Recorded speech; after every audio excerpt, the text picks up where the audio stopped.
kita untuk menilai berbohongnya, kita ada suatu kepastian, tidak bisa begitu saja kita mengatakan dia berbohong. Hanya bisa kita lihat dari awal sebelum kejadian itu sudah ada hal-hal yang meragukan. Hal-hal yang meragukan sampai orang begitu mudah menyerang. Alasannya kan juga sudah jelas karena emosinya tiba-tiba meledak. Jadi lalu kita lihat perkembangannya kan juga begitu. Lalu begitu kita lihat kelanjutannya sama-sama juga. Kalau sudah kelanjutan seperti itu, maka kita perlu ya untuk menilai kembali apakah kejiwaannya dinilai kembali, apakah ada sesuatu atau tidak, itu perlu sekali. Bu, ini kan dia awalnya kan disiram air keras dan divonis tidak bisa melihat lagi. Nah, apakah dia hanya mencari simpati agar mendapat belas kasihan? Sekarang yang mengatakan dia tidak bisa melihat itu siapa? Apakah di rumah sakit setelah dites atau barangkali dari dia sendiri? Kan lain kan. Setiap orang bisa saja mengatakan oh tidak bisa melihat. Kita lihat pada orang minta-minta kan juga suka begitu padahal bisa melihat gitu. Jadi kita lihat dari siapa. Lalu kita perlu untuk mengecek betul-betul sampai seberapa jauh sih penglihatannya bisa melihat atau kurang bisa melihat. Karena kita juga tidak tahu air kerasnya sebanyak apa. Apakah sepenuhnya atau sudah dicampur, apakah kena betul-betul kena atau barangkali dia sempat menghindar sehingga kenanya sedikit. Semua itu kita tidak tahu persis. Karena itu lebih baik semua dipastikan melalui prosedur rumah sakit. Kalau dia sudah bisa menebak, artinya dia bisa melihat kan. Jadi mungkin penglihatannya tidak sempurna, tapi taraf masih bisa melihat. Jadi mungkin itu juga masih bisa diobati. Jadi kalau diberikan uang cukup, ya mestinya ya diobati gitu. Tapi katanya dia bisa sendiri kan, tadi katanya udah divonis buta, katanya bisa sendiri. Terus ditanya ini gimana bisa? Atau mereka kata mukjizat dari Allah gitu. Ya sekarang kalau kita kan tidak bisa bicara mukjizat, lalu alasan kita apa? Kan kita lihat sebagai manusia biasa tidak bisa kita percaya begitu saja tiba-tiba ada mukjizat, tapi semua diikuti secara mitis, secara fakta yang kita lihat. Nah Bu, kalau misalkan pihak rumah sakit salah untuk memberikan informasi seperti yang di awal dibilang, diketahui bahwa dia tidak akan bisa melihat kembali, sebenarnya ini perkaranya gimana sih Bu? Sekarang kita lihat kembali. Jadi ini kalau dalam hal bicara biasa atau sudah dibuatkan visum. Kalau sudah dibuatkan visum itu sudah lebih jelas.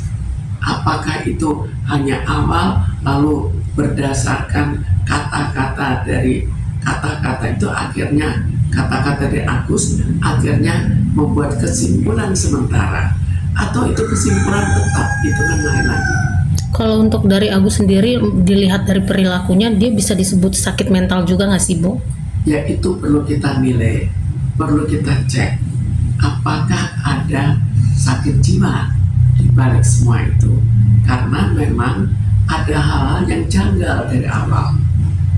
Mungkin sih Bu, faktor-faktor dari misalnya dari sang istri atau dari ini, karena kan melihat faktor yang dari awalnya kan berawal dari donasi ya Bu, mungkin dari bisikan-bisikan itu merubah sifatnya Agus.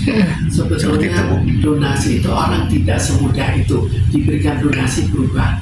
Yang bisa berubah adalah emosinya, gembira, stres, sedih karena ya matanya itu juga bisa.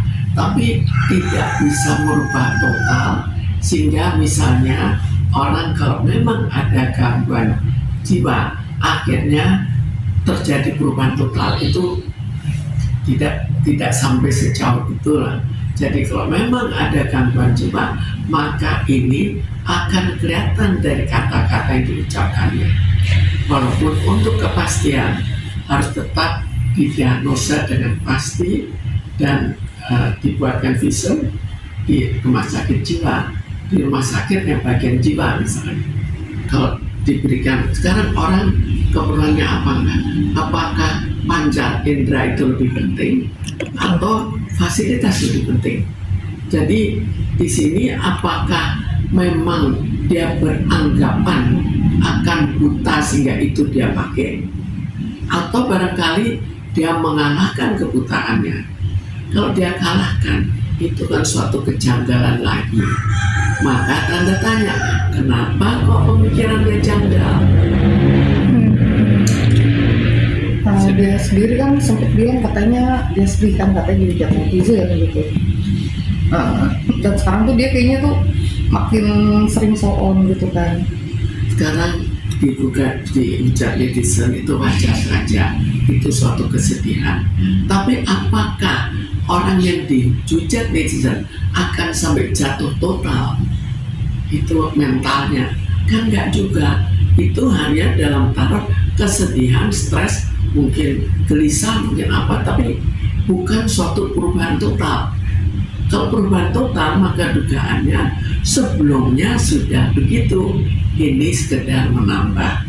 Seperti orang lain normal, dia juga menambah. Bukan orang normal akhirnya langsung jadi sakit jiwa, kan tidak sampai seperti itu. Kalau sampai seperti itu, mestinya sudah ada latar belakang kejiwaan sebelumnya. Kita kan tidak tahu persis karena siapa tahu dia juga minta dibacakan. Tapi kita lihat dari segi-segi yang bisa kita lihat dengan jelas. Karena kalau dari segi yang bisa kita perdebatkan, kita menilai lebih lanjut. Apakah itu benar? Apakah istrinya membacakan atau bagaimana? Jadi lebih sulit, lebih baik kita lihat dari hal-hal yang bisa kita saksikan. Sekarang juga kan makin sering tampil tuh Bu, muter ke TV, terus setiap kali tampil itu sama pasangannya, istrinya bajunya couple, terus sempat kamera nyorot HP istrinya yang mahal gitu. Jadi kehidupan si Agus dan istri itu berubah total. Gimana Bu tanggapan? Ini sekarang kita lihat dari segi apa? Apakah dari segi penipuan atau memang ada sesuatu yang janggal? Kalau kita lihat dari riwayatnya, kemungkinan ya memang janggal lah. Kalau memang janggal, kalau jiwanya janggal, apakah sampai seberapa jauh dia salah? Secara hukum. Berarti bisa lihat Agus ini banyak sekali bersandiwara, Bu. Bagaimana? Banyak sekali bersandiwara Agus ini. Kalau orang bersandiwara terus, kan ada batas sandiwaranya. Tapi di sini kan sandiwaranya itu bukan sandiwara yang biasa. Jadi ada apa? Apakah itu orang sandiwara biasa? Matanya dibiarkan buta demi untuk kesenangan. Jadi Bu, Itu kan suatu yang pemikiran yang janggal. Itu berarti yang bisa disebut dengan gangguan kepribadian narsistik ya gitu. Merasakan korasi itu kan dia selalu menyalahkan orang gitu loh. Ya, sekarang gangguan kepribadian yang jenis apa itu pun nanti kita pastikan lagi. Oke. oke. Terima kasih banyak Ibu